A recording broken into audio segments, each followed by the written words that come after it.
Okay, first of all, if there are journalists around, this is off the record and participation in discussion. Thank you very much for the invitation. Mr. Chairman, Excellencies, ladies and gentlemen, EU faces serious energy challenges. It's to ensure sustainability, which is to limit climate change by reducing greenhouse gases emissions, to curb electricity demand, particularly through greater use of energy efficiency.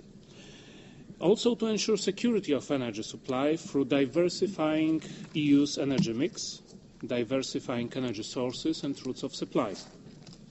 Enhance competitiveness through a more competitive EU energy market and by stimulating innovation and job creation. To tackle these challenges, the European Union needs a wide range of low-carbon energy sources, including nuclear, and ambitious energy efficiency measures.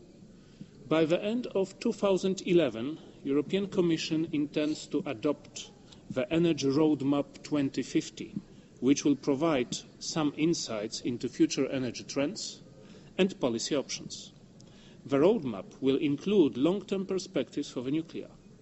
This material will then be available for in-depth analysis by stakeholders and future discussions. It will be a basis for policy action needed now and in the years ahead to highlight a way forward at the EU level. If we look at the developments of nuclear in the EU, of course, Fukushima was a very important event. Before Fukushima, state of play was very simple. We have 143 reactors in 14 member states. They produce almost 30% of electricity. This accounted for approximately 2/3 of carbon-free electricity or low-carbon electricity. Nuclear energy is a mature, low-carbon energy technology that is available for wider deployment. It provides mostly base load electricity, which is important for reliable electricity supply, as already pointed out, network stability, and the stability of the electricity market. European nuclear technology and industry are globally competitive. Obstacles for further deployment are not technological, but mainly industrial, financial, and related to policy and public acceptance. Nuclear energy will stay a main electricity source in the EU for decades to come. In the longer term, its role in the energy mix depends on decisions by member states and investors. Its future role will be much more dependent also on the development of the alternative low-carbon energy sources, in particular renewable energies, carbon capture and storage, and smart grid with energy storage capacities. Now, after Fukushima, as EU member states are free to define their energy mix and to decide whether they will use nuclear energy or not, responses to the Fukushima accident differ from one member state to another. Germany decided to abandon nuclear power by 2022, and Belgium has just announced a nuclear phase-out. In Italy, the government plans to reintroduce nuclear energy were disapproved at the recent referendum. By contrast, the Czech Republic has announced more ambitious new build plans. Other EU member states like Bulgaria, Finland, France, Hungary, Lithuania, Netherlands, Poland, Romania, Slovakia, Sweden and United Kingdom haven't changed their nuclear plans. Close neighbour and the host country of this conference, Switzerland, has decided a gradual phase-out by 2034 with the possibility of new builds based on new technologies to avoid long-lived waste.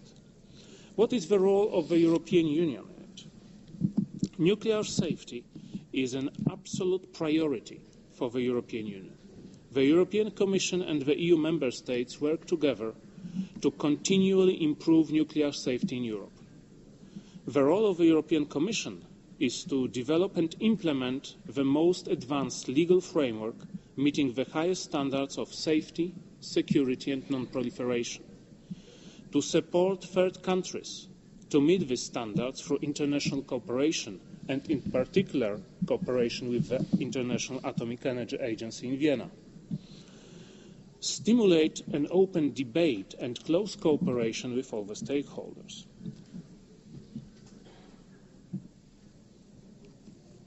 Let me say a few words about the EU-wide comprehensive safety and risk assessment, the stress tests. European Union decided to reassess the level of nuclear safety and its governance.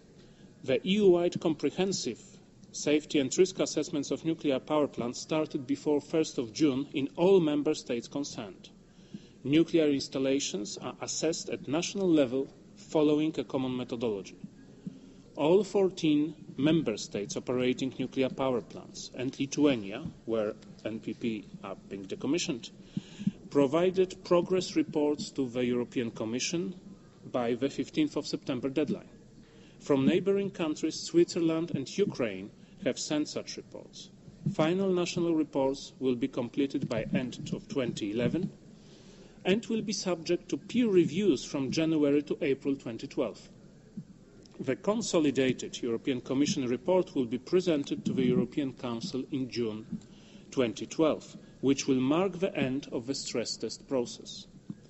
Based on national progress reports, the stress tests submitted by 15 September 2011, the Commission has prepared its interim report to the European Council for its meeting on the 9th of December, summarising the work carried out today to reassess the safety and the security of operating nuclear power plants in the European Union. The Commission interim report shows that good progress has been made in carrying out the comprehensive and transparent risk and safety assessments. Although the process is still ongoing and results preliminary, almost all national progress reports show that nuclear operators and national regulators have already identified measures that will improve the safety margins of nuclear power plants in the EU. To strengthen safety culture and emergency preparedness worldwide, international cooperation on nuclear safety is more important than ever. The EU considers that all countries operating nuclear power plants should carry out comprehensive safety assessments as soon as possible. Neighbouring countries which operate or own nuclear installations or which have plans to develop nuclear power have agreed to undertake safety assessments taking into account the EU specifications and methodology, including the principle of peer reviews. The participation of these countries creates a very large regional space, practically the whole continent, with coherent action on nuclear safety and sets a leading example for the global community. The European Council has also called on the European Commission to review the EU nuclear safety framework by the end of the year and to put forward any necessary improvements. The Commission will table relevant legislative proposals in the third quarter of 2012. The interim report to the European Council already presents preliminary reflections on needed improvements, but the stress test exercise needs to be finalised and a public consultation organised before making formal legislative proposals.